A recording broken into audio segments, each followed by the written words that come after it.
Hi friends, welcome to రూపాయి తెలుగు. రేపటి మార్కెట్‌ని అంతెందుకు నెక్స్ట్ వీక్ మార్కెట్‌ని కూడా ఎఫెక్ట్ చేయగలిగే చాలా సిట్యుయేషన్స్ జరిగిపోయాయండి ఈ 2, 3 రోజుల్లో. మాట్లాడుకుందాం, అందులో ముఖ్యమైనవి మాట్లాడుకుందాం. వెల్కమ్ టు రూపాయి తెలుగు. నా పేరు మౌలిక్. కొత్తగా మన ఛానల్‌కి వచ్చినట్లయితే ప్లీజ్ సబ్స్క్రైబ్ చేసుకొని నోటిఫికేషన్స్ ఆన్‌లో పెట్టుకోండి. ఆ లైక్ అని, షేర్ అని, కామెంట్ అనేది చేస్తూ ఉండండి. రైట్, మన రూపాయి ఎడ్యుకేషన్ తెలుగు యూట్యూబ్ ఛానల్‌లో కొత్తగా ఒక షార్ట్స్ తాలూకా సిరీస్ స్టార్ట్ చేయడం జరిగిందండి. గెస్ ద స్టాక్ అని చెప్పి ఒక్కొక్క షార్ట్‌లో ఒక 4 స్టాక్స్ గురించి ఫస్ట్ ఏంటంటే ఒక్కొక్క స్టాక్ గురించి ఒక 20 సెకండ్స్ అండి. ఒక 3 హింట్స్ ఇవ్వడం జరుగుతది. ఆ 3 హింట్స్ చెప్పే లోపల అండ్ నేను ఆన్సర్ రివీల్ చేసే లోపలే ఆ స్టాక్ పేరేంటనేది మీరు చెప్పగలగాలి. బావుంటది చూడండి, ఫన్ టు వాచ్. అండ్ అలాగే మెయిన్ థింగ్ ఏంటంటే స్టాక్ మార్కెట్‌లో ఉంటూ ఈ స్టాక్స్ అనేది మీకు తెలుస్తూ ఉండాలి కదండీ! అట్‌లీస్ట్ దాని క్యారెక్టరిస్టిక్స్ చెప్పితే అది ఏ స్టాక్ అనేది మీకు తెలిసిపోతూ ఉండాలనమాట. సో, ఒక పక్క నాలెడ్జ్ మీకొస్తూ ఉంటుంది. అండ్ ఒక పక్క మీకు నాలెడ్జ్ తాలూకా టెస్ట్ అవుతూ ఉంటుంది. అండ్ ఇంకొక పక్క ఎక్సైటింగ్‌గా కూడా ఉంటుంది కాబట్టి ఈ షార్ట్స్ తాలూకా సీరీస్ ఇలా స్టార్ట్ చేశామండి. సో, ఇంకా ఎవరైనా చూడని వాళ్ళుంటే చూడండి. రూపాయి ఎడ్యుకేషన్ తెలుగు యూట్యూబ్ ఛానల్ తెలుసు కదా! అందులో ఈ 2 షార్ట్స్. సరే, ఈ వారం తాలూకా బిగ్గెస్ట్ షాక్‌లా చెప్పాలి అంటే స్ట్రెయిట్ ఆఫ్ హార్మస్ మళ్ళీ ఫర్దర్ నోటీస్ వరకు క్లోజ్ అయిపోయిందండి. అంటే క్లోజ్ అయినట్టు అక్కడ ఇరానియన్ తాలూకా స్టేట్ మీడియాలో రిపోర్ట్స్ వస్తూ ఉన్నాయన్నమాట. ఇవాళ మార్నింగ్ ఏం జరిగిందంటే, ఒక కమర్షియల్ షిప్ ఏదో వెళ్తూ ఉన్నది. అండ్ వీళ్ళేం చెప్తున్నారు, ఇరాన్ వాళ్ళు ఏం చెప్తున్నారు అంటే, దానికి ఇచ్చిన రూట్‌లో కాకుండా వేరే రూట్‌లో వెళ్తూ ఉన్నది. సో, దానికి ఒక వార్నింగ్ షాట్ అనేది ఫైర్ చేసాము. అండ్ ఇంకా ఇలాంటివేవో వస్తూ ఉన్నాయని చెప్పి అంటిల్ ఫర్దర్ నోటీస్ మేము ఈ స్ట్రెయిట్ ఆఫ్ హార్మోజ్‌ని క్లోజ్ చేసేస్తున్నాము అని చెప్పి స్టేట్మెంట్ ఇవ్వడం జరిగిందంటండి. సో, ఇది పెద్ద విషయమే కదా! బట్ చూద్దామండి, ఇవాళ నైట్‌లో వచ్చే అప్డేట్స్ అని రేపు మార్నింగ్ లోపల ఇంకేమైనా అప్డేట్స్ వస్తాయా, క్లారిఫికేషన్స్ వస్తాయా ఏంటి అనేది చూస్తూ ఉందాం. బట్ ఏమీ రాకుండా ఇదే కంటిన్యూ అయిందంటే మాత్రం ఇది కొంచెం పెద్ద అప్డేటే. సరే, ఇంతవరకు అసలు ఎందుకొచ్చింది ఏంటి అనేది మనం చూడాలి అంటే, ఈ యూఎస్‌కి, ఇరాన్‌కి మధ్యన ఆ సీజ్ ఫైర్ ఏదైతే ఉన్నదో, ఇంకా ఆ సీజ్ ఫైర్ ఎండ్ అయిపోయింది అని చెప్పి ట్రంప్ స్టేట్మెంట్ ఇచ్చేసారు కదా! దాని తరువాత కూడా యూఎస్ వాళ్ళు ఇరాన్ మీద దాడి చేస్తూ ఉండడం, ఇరాన్ వాళ్ళు వెళ్లి యూఎస్ తాలూకా ఎయిర్ బేసెస్ మీద దాడి చేస్తూ ఉండడం, ఇలాంటివన్నీ జరుక్కుంటూ వచ్చాయండి. అండ్ యూఎస్ వాళ్ళు కూడా ఇరాన్ వాళ్ళు స్ట్రెయిట్ ఆఫ్ హార్మోజ్ రిలేటెడ్‌గా ఏవైతే రూల్స్ అండ్ రెగ్యులేషన్స్ పెడుతున్నారో, వీటినేమి ఫాలో అవ్వాల్సిన అవసరం లేదు. ఇదంతా ఇంటర్నేషనల్ వాటర్స్, మనకి నచ్చినట్టు మనం చేసుకుంటూ ఉండొచ్చు అని చెప్పి యూఎస్ నుంచి స్టేట్మెంట్స్ వచ్చాయి. ఇరాన్ వాళ్ళేమో దానికి ఒప్పుకోవట్లేదు. సో, ఇప్పుడంతా ఏమవుతుంది, ఈ షిప్పింగ్ రూట్స్ అనేవి ఆల్టర్ చేసేయడం వల్ల, అంటే ఇక్కడి నుంచి కాదు అక్కడి నుంచి వెళ్ళండి, ఆ లాంగిట్యూడ్, ఈ లాటిట్యూడ్‌లో వెళ్ళండి అని చెప్పడమో, లేదంటే డిలే అయిపోతూ ఉండడమో, ఇవన్నీ అవ్వడం వల్ల ఏంటంటే, యూఎస్ వాళ్ళు వచ్చి ఇరాన్ మీద దాడి చేస్తూ ఉన్నారు. అండ్ ఈ ఇరాన్ వాళ్ళు వచ్చి యూఎస్ తాలూకా బేసెస్ మీద దాడి చేస్తూ ఉన్నారు. బట్ ఆ యూఎస్ తాలూకా బేసెస్ ఎక్కడున్నాయండి? ఆ రీజియన్‌లోనే కదా! కువైట్ అని, ఖతర్ అని వీటిలోనే ఉంటూ ఉన్నాయి కదా! సో, వాటి మీద దాడి చేయాల్సి వస్తుందండి. అలా మెల్లిమెల్లిగా ఏంటంటే కాన్ఫ్లిక్ట్ అనేది పెరుగుతూ వెళ్తుంది. అండ్ ఇప్పుడు యాస్ ఆఫ్ నౌ షిప్పింగ్ వైపు చూసుకున్నా సరే, షిప్పింగ్ కన్నా ఇంకా కొంచెం పెద్దదయ్యేటట్టే ఉన్నది. సిట్యుయేషన్ అయితే ఎస్కలేట్ అయ్యేటట్టు ఉన్నదండి. బట్ యాస్ సెడ్ ఎప్పటికప్పుడు మారిపోతున్నాయి గానీ, సిట్యుయేషన్స్ మారిపోతున్నాయి కదా! సో, చూస్తూ ఉందాం. ఏం జరుగుతది ఏంటనేది చూస్తూ ఉందాం. రేపు మార్నింగ్ ఒకసారి మార్కెట్‌లోకి వెళ్ళకముందు మన టెలిగ్రామ్ ఛానెల్‌లో ఒక అప్డేట్ చేస్తానండి. రేపు మార్నింగ్ కొన్ని సిట్యుయేషన్స్ ఆటిల మీద అనాలిసిస్ చేసుకొని నేను ఒక అప్డేట్ లాగా టెలిగ్రామ్ ఛానెల్‌లో ఇస్తాను. సో, ఎవరైనా ఇంట్రెస్టెడ్‌గా ఉంటే మన టెలిగ్రామ్ ఛానెల్‌లోకొచ్చి ఆ అప్డేట్ చూసుకోండి. అయితే టెలిగ్రామ్ ఛానెల్‌లో ఇంకా ఎవరైనా జాయిన్ అవ్వని వాళ్ళేంటంటే, డైరెక్ట్‌గా టెలిగ్రామ్‌లోకి సెర్చ్‌లోకి వెళ్లి రూపాయి తెలుగు ఆర్ ఎల్స్ రూపాయి తెలుగు అఫీషియల్ అని సెర్చ్ చేస్తే బోలెడు ఫేక్ ఛానెల్స్ ఉన్నాయండి. మనది అఫీషియల్ ఛానెల్ ఒకటున్నది. దీంతో పాటు ఫేక్ ఛానెల్స్ బోలెడు ఉంటూ ఉన్నాయన్నమాట. వాళ్ళ పనేంటి, మన పేరు పెట్టుకొని ఛానెల్ ఒకటి ఓపెన్ చేసుకున్నారు. మనదనే కాదు, ఎవరిదైనా సరే. మీరు రూపాయి తెలుగనే కాదు, వేరే క్రియేటర్స్ వాళ్ళ ఛానెల్స్‌లో, టెలిగ్రామ్ ఛానెల్స్‌లో జాయిన్ అయ్యేటప్పుడు కూడా అది జెన్యూన్ ఛానెల్‌లోనే జాయిన్ అవుతున్నారా? లేక అదే పేరు పెట్టుకొని స్కామర్స్ ఓపెన్ చేసిన ఛానెల్‌లో జాయిన్ అయిపోతున్నారా అనేది చూసుకోండి. ఎందుకంటే ఈ స్కామ్ ఛానెల్స్‌లో ఏంటంటే, మేము టిప్స్ ఇస్తాం, కాల్స్ ఇస్తాం, అది ఇది అని చెప్పి మిమ్మల్ని హ్మ్, ఏదోలాగా మెల్లిగా లేకపోతే ప్రాఫిట్ స్క్రీన్ షాట్స్ అవి పెడుతూ ఉంటారు. వాళ్ళకి డబ్బులొచ్చేస్తున్నాయి, వీళ్ళకి డబ్బులొచ్చేస్తున్నాయి అనే ఆశలోని మీరు కూడా వీళ్ళకి డబ్బులు కట్టేసే ఛాన్సెస్ ఉండొచ్చు. సో, అందుకేనండి ఇలాంటి దాంట్లో మీరు దోచకండి. ఓన్లీ మన జెన్యూన్ టెలిగ్రామ్ ఛానెల్‌లో జాయిన్ అవ్వాలంటే, మన ప్రతి వీడియో కిందన డిస్క్రిప్షన్ బాక్స్‌లో మా టెలిగ్రామ్ తాలూకా జాయిన్ లింక్ ఉంటుందండి. అది మాత్రమే క్లిక్ చేసి జాయిన్ అవ్వండి. రైట్. ఇంకా మొన్న మార్కెట్ క్లోజ్ అయిన తర్వాత డీమార్ట్ తాలూకా ఎర్నింగ్స్ రావడం జరిగింది. అలాగే ఇంకొన్ని స్టాక్స్ తాలూకా ఎర్నింగ్స్ రావడం జరిగింది. రేపటి నుంచి ఏం జరగొచ్చు అంటే, మండే నాడు హెచ్‌సీఎల్ టెక్నాలజీస్ తాలూకా ఎర్నింగ్స్, అలాగే ఐసీఐసీఐ ప్రుడెన్షియల్ అసెట్ మేనేజ్మెంట్ తాలూకా ఎర్నింగ్స్ ఇవి రానున్నాయండి. అలాగే మన ఇండియా తాలూకా కన్స్యూమర్ ప్రైస్ ఇన్‌ఫ్లేషన్ తాలూకా డేటా రానుంది. సో, సెంట్రల్ బ్యాంక్ తాలూకా స్టాన్స్ ఎలా ఉండొచ్చు ఏంటి అనేది కొంత ఈ కన్స్యూమర్ ప్రైస్ ఇన్‌ఫ్లేషన్ ద్వారా తెలిసే ఛాన్సెస్ ఉన్నాయి గదా! సో, మన ఇండియన్ మ్యాక్రో డేటాకి ఒక ఇంపార్టెంట్ ఫ్యాక్టర్ అండి రేపు. అలాగే ట్యూస్‌డే నాడు ఎల్&టీ టెక్ అని, టాటా ఎల్ఎక్సీ అని వీటి తాలూకా ఎర్నింగ్స్ రానున్నాయి. అలాగే ముఖ్యంగా ఎస్‌బీఐ ఫండ్స్ మేనేజ్మెంట్ తాలూకా ఐపీఓ స్టార్ట్ అవుతుందండి. ఎప్పుడు? ట్యూస్‌డే 14థ్ నాడు ఐపీఓ స్టార్ట్ అవుతుంది. ఎస్‌బీఐ బ్యాంక్ అనేసరికి దాని మీద ఒక ట్రస్ట్ ఫ్యాక్టర్ అనేది ఉంటుంది గదా! సో, అలాంటి పేరు మీద వస్తున్న ఎస్‌బీఐ ఫండ్స్ మేనేజ్మెంట్ దీని తాలూకా ఐపీఓ మార్కెట్‌లోకి వస్తుంటే ఒక హైప్ ఆర్ ఎల్స్ క్రేజ్ అనేది ఉంటదా లేదా చెప్పండి? సో, మార్కెట్ మీద ఎఫెక్ట్ ఉంటూ ఉంటుంది. అండ్ అలాగే మెయిన్‌గా మీ దాంట్లో ఎవరైనా ఐపీఓస్ మీద ఇంట్రెస్ట్ ఉంటే మాత్రం ఎస్‌బీఐ ఫండ్స్ మేనేజ్మెంట్ మీద రేపు మార్నింగ్ ఏంటి మన రూపాయి తెలుగు యూట్యూబ్ ఛానెల్‌లో రేపు మార్నింగ్ ఈ ఎస్‌బీఐ ఫండ్స్ మేనేజ్మెంట్ మీద ఒక ఐపీఓ అనాలిసిస్ వీడియో రానుందండి. మన స్టైల్‌లో ఐపీఓ అనాలిసిస్ అనేది చేయబోతాం. సో, కంపల్సరీగా మిస్ అవ్వకుండా చూడండి అది. రేపు మార్నింగ్ 10:00 అండి. మా టెలిగ్రామ్ ఛానెల్‌లో కూడా అప్డేట్ చేస్తాం వీడియో రిలీజ్ అయిన తర్వాత. రైట్. దాని తర్వాత ఇండియా తాలూకా హోల్‌సేల్ ప్రైస్ ఇన్‌ఫ్లేషన్ ఇదొక డేటా ఉన్నది. అండ్ అన్నిటికన్నా ముఖ్యంగా యూఎస్ తాలూకా కోర్ ఇన్‌ఫ్లేషన్ డేటా ఉన్నదండి. జూన్ తాలూకా కోర్ ఇన్‌ఫ్లేషన్ ఎలా పెరిగింది? ఎంతవరకు పెరిగింది? ఏంటి అనేది తెలిసే రోజు. మంగళవారం తెలియనుంది. అయితే మంగళవారం మన మార్కెట్ క్లోజ్ అయిన తర్వాత వస్తదండి.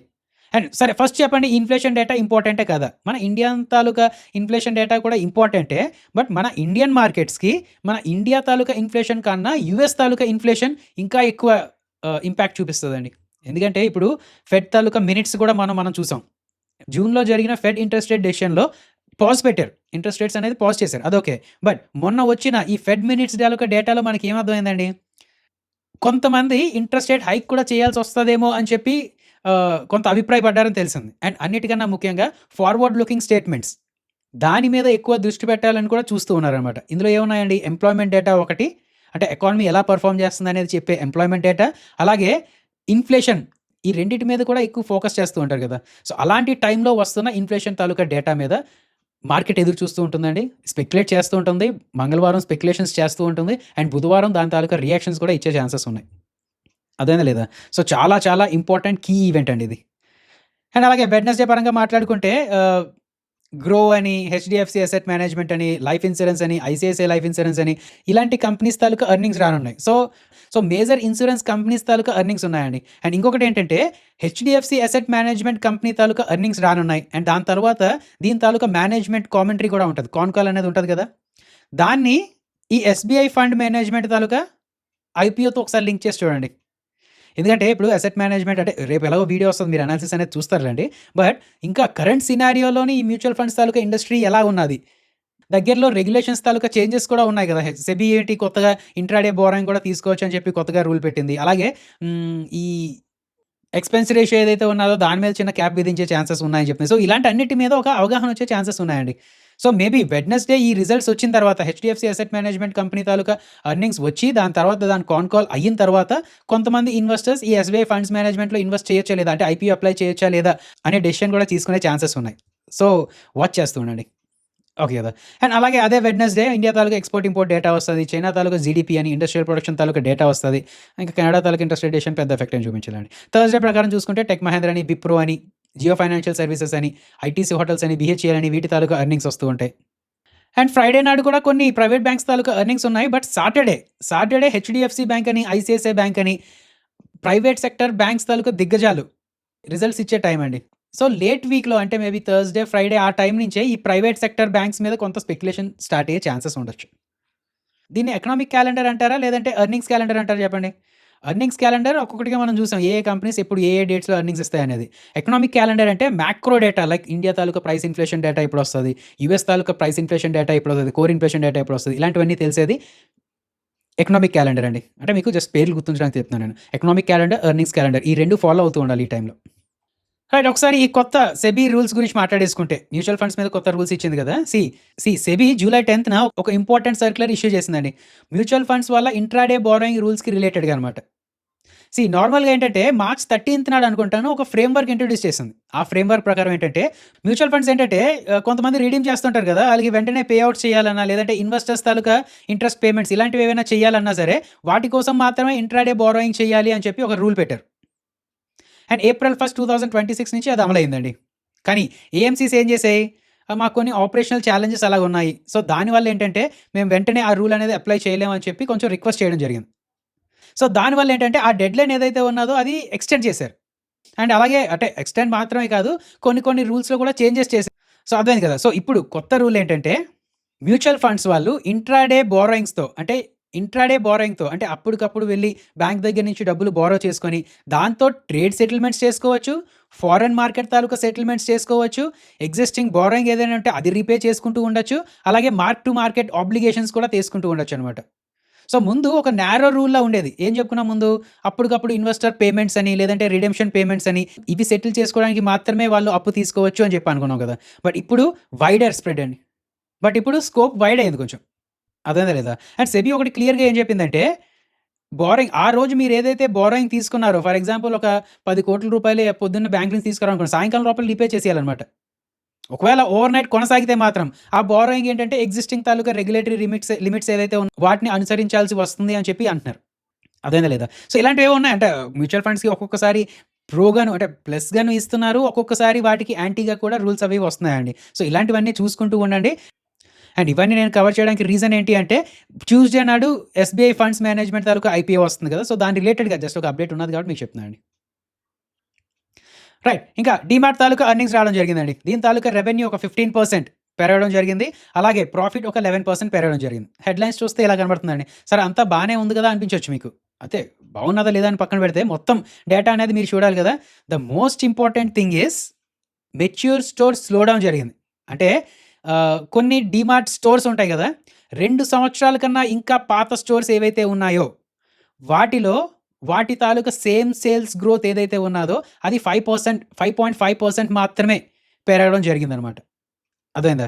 అంటే ఇప్పుడు కొత్తగా ఏదైతే రెవెన్యూ పెరిగిందో ప్రాఫిట్స్ పక్కన పెట్టండి. రెవెన్యూ ఏదైతే పెరిగాయో కొత్త స్టోర్స్ నుంచి పెరగడం, లేదంటే కొత్తగా యాడ్ చేసిన స్టోర్స్ నుంచి పెరగడం వీటి వల్ల అయ్యింది. బట్ పాత స్టోర్స్ ఏదైతే ఉన్నాయో వాటి తాలూకా ఇంపార్టెన్స్ తగ్గిపోతుందనుకోండి, లేకపోతే ఏదైనా అనుకోండి. బట్ అక్కడి నుంచి రెవెన్యూస్ అనేది అంతలా గ్రో అవ్వలేదనమాట. అండ్ ఇంకొకటి ఏంటంటే లార్జ్ మెట్రోస్‌లో ఉన్న ఓల్డర్ స్టోర్స్ తాలూకా గ్రోత్ అయితే ఆల్మోస్ట్ లైక్ ఫ్లాట్‌గా ఉన్నది అని మేనేజ్మెంటే చెప్పిందండి. సో నాకు తెలిసి దీన్ని కొంచెం మార్కెట్ క్లోజ్‌గా వాచ్ చేసే ఛాన్సెస్ ఉన్నాయేమో. అండ్ అదే కాకుండా ఈసారి ఈ క్వార్టర్‌లో జస్ట్ 3 స్టోర్స్ మాత్రమే ఓపెన్ చేశారండి. సో ఇది కూడా లాస్ట్ 12 క్వార్టర్స్ ప్రకారం చూసుకుంటే ఈ నంబర్ లీస్ట్‌లో ఉన్నదనమాట. ఓన్లీ 3 స్టోర్స్ మాత్రమే ఓపెన్ అయ్యాయి. సో బ్రోకరేజెస్ వాళ్ళు చెప్తుంది ఏంటంటే స్ట్రీట్‌ని మిస్ చేసింది. అంటే స్ట్రీట్ తాలూకా ఎక్స్‌పెక్టేషన్స్ మిస్ చేసిందనే అంటున్నారు. సో చూద్దాం ఏం జరుగుతది ఏంటనేది రేపటి మార్కెట్‌లో చూద్దామండి. అండ్ అలాగే ఈ క్విక్ కామర్స్ సెగ్మెంట్ ఏదైతే ఉన్నదో దీని మీద కూడా అనలిస్టులు కొంచెం ఎక్కువ దృష్టి పెడుతున్నారండి. ఇప్పుడు మేము చూసుకున్నా సరే మా పరంగా మేము చూసుకున్నా సరే ఈ బ్లింకిట్ అని, లేదంటే స్విగ్గీ, ఇన్‌స్టామార్ట్ అని వీటి ద్వారానే ఏవో తెచ్చేసుకుంటున్నాం. గ్రోసరీస్ చూసుకొని ఏవో తెచ్చేసుకుంటున్నామండి. ఎక్కడికి బయటకి ఇప్పుడు ప్రస్తుతానికి చూసుకుంటే అంత ప్రీమియం కూడా పే చేయాల్సిన అవసరం లేదు. కొన్ని అయితే డిస్కౌంట్స్ కూడా వస్తున్నాయి. సో బానే వస్తున్నాయి మరి. సో ఇప్పుడు అందరూ 10 మినిట్స్ డెలివరీ అని, క్విక్ కామర్స్ అని ఇవి వీటికి షిఫ్ట్ అవుతున్న టైంలో ఈ ట్రెడిషనల్ స్టోర్స్ ఏవైతే ఉన్నాయో వీటి తాలూకా గ్రోత్ మీద కొంచెం డౌట్ చూపిస్తున్నారు. జనాలైతే చూపిస్తున్నారు. అంటే నన్ను అడిగితే ఏంటంటే లోవర్ ఇన్‌కమ్ నుంచి మిడిల్ క్లాస్ ఇన్‌కమ్‌లోకి, మిడిల్ క్లాస్ ఇన్‌కమ్ నుంచి హయ్యర్ క్లాస్ ఇన్‌కమ్‌లోకి, లేదు అంటే కొంచెం ఇన్‌కమ్ స్టాండర్డ్స్ పెంచుకుంటున్న వాళ్ళు కూడా ఉంటారు. సో 2 రకాలుగా ఉంటారు. ఇప్పుడు లోవర్ ఇన్‌కమ్ గ్రూప్స్ నుంచి కొంచెం పెంచుకొని మిడిల్ క్లాస్ గ్రూప్‌గా అలా వస్తున్న వాళ్ళు మేబీ ఇలాంటి డీమార్ట్ లాంటి స్టోర్స్ వైపు ఇంట్రెస్ట్ చూపించొచ్చండి. వాళ్ళు మేబీ ఎంజాయ్ చేస్తారేమో. ఆ షాపింగ్ ఎక్స్‌పీరియన్స్ అని, లేదు అంటే ఇవి కొంటున్నావా అని చెప్పి ఆ బ్యాగ్ చూసుకొని ఇలాంటివన్నీ ఆ ఎక్స్‌పీరియన్స్‌ని మేబీ వాళ్ళు ఎంజాయ్ చేయొచ్చు. అదే కదా! సో అంటే నేనేమంటున్నానంటే ఇప్పుడు మ్యాక్రో డేటా ప్రకారం లోవర్ క్లాస్ నుంచి మిడిల్ క్లాస్‌కి ఎంతమంది షిఫ్ట్ అవుతున్నారు? మిడిల్ క్లాస్ నుంచి హయ్యర్ ఇన్‌కమ్ క్లాస్‌కి ఎంతమంది షిఫ్ట్ అవుతున్నారో చూసుకుంటూ ఉండాలి. ఒకవేళ మిడిల్ క్లాస్ నుంచి హయ్యర్ ఎక్కువ మంది షిఫ్ట్ అవుతున్నారనుకోండి, డీమార్ట్ తాలూకా కస్టమర్స్ కొంచెం తగ్గుతున్నారు అంటే తగ్గే ఛాన్సెస్ ఉన్నాయని అనుకోవచ్చు. అంటే ఆ రకంగా కూడా అనాలిసిస్ చేయొచ్చండి. అది చెప్తున్నాను నేను. ఓకే కదా! సో మెయిన్ అదే అండి. యూఎస్, ఇరాన్ తాలూకా వార్ సిట్యుయేషన్స్ ఎలా ఉంటున్నాయి? ఆ స్ట్రెయిట్ ఆఫ్ హార్మజ్ ఇరాన్ వాళ్ళు క్లోజ్ చేసేసామంటున్నారు. బట్ నిజంగా క్లోజ్ చేశారా? లేదు అంటే షిప్స్ ఏమైనా పాస్ అవుతున్నాయా? లేదా? రేపు పొద్దున్న ఏం జరగచ్చు? ట్రంప్ ఇప్పటికి ఏంటంటే సీజ్ ఫైర్ అనేది ఎండ్ అయిపోయింది. బట్ స్టిల్ ఇరాన్ వాళ్ళతో డీల్ చేసుకోవడానికి మేము ఇంట్రెస్టెడ్‌గా ఉన్నామని అంటే ఎలా కదండి. ఇరాన్ వాళ్ళతో మేము డీల్ చేసుకోవడానికి ఇంట్రెస్టెడ్‌గా ఉన్నామని చెప్పట్లేదు ఆయన. ఇరాన్ వాళ్ళే మా దగ్గరికొచ్చి రిక్వెస్ట్ చేస్తున్నారు. డీల్ చేయండి అని రిక్వెస్ట్ చేస్తున్నారు అని ట్రంప్ అంటున్నారండి. అర్థమైంది కదా! సో ట్రంప్‌కి ఏంటంటే డీల్ చేసుకోవడానికి ఇంట్రెస్ట్ ఉన్నట్టే కనిపిస్తుంది. బట్ పెద్దాయన కదండీ! ఈగో ఎక్కువ ఉంటది కదా! సో ఏదో జరగాలనమాట. అందరూ వచ్చి పొగడడం, లేకపోతే ఏదో చేస్తే డీల్ చేసుకుంటారో, లేకపోతే ఏం జరుగుతదో ఏంటో. బట్ మార్కెట్స్ అయితే మాత్రం ఊగిసలాడుతున్నాయండి. ఆయన నచ్చినట్టు ఆయన మార్కెట్స్ తిప్పుకుంటూ ఉన్నారు. లాస్ట్ కొన్ని రోజులుగా మార్కెట్ పెరిగింది కదండీ! మేబీ అలా పెరగగలిగితే మంచిదే. Let's hope. బట్ అప్డేట్స్ మాత్రం ఎప్పటికప్పుడు చూసుకుంటూ ఉండండి. మన టెలిగ్రామ్ ఛానెల్‌లో కూడా టచ్‌లో ఉంటూ ఉండండి. ఓకే కదా! ఇదండి ఈ వీడియో. ఈ వీడియో కూడా మీకు యూజ్ అయిందనిపిస్తే ప్లీజ్ లైక్ చేయండి, షేర్ చేయండి, కామెంట్ చేయండి. జై హింద్.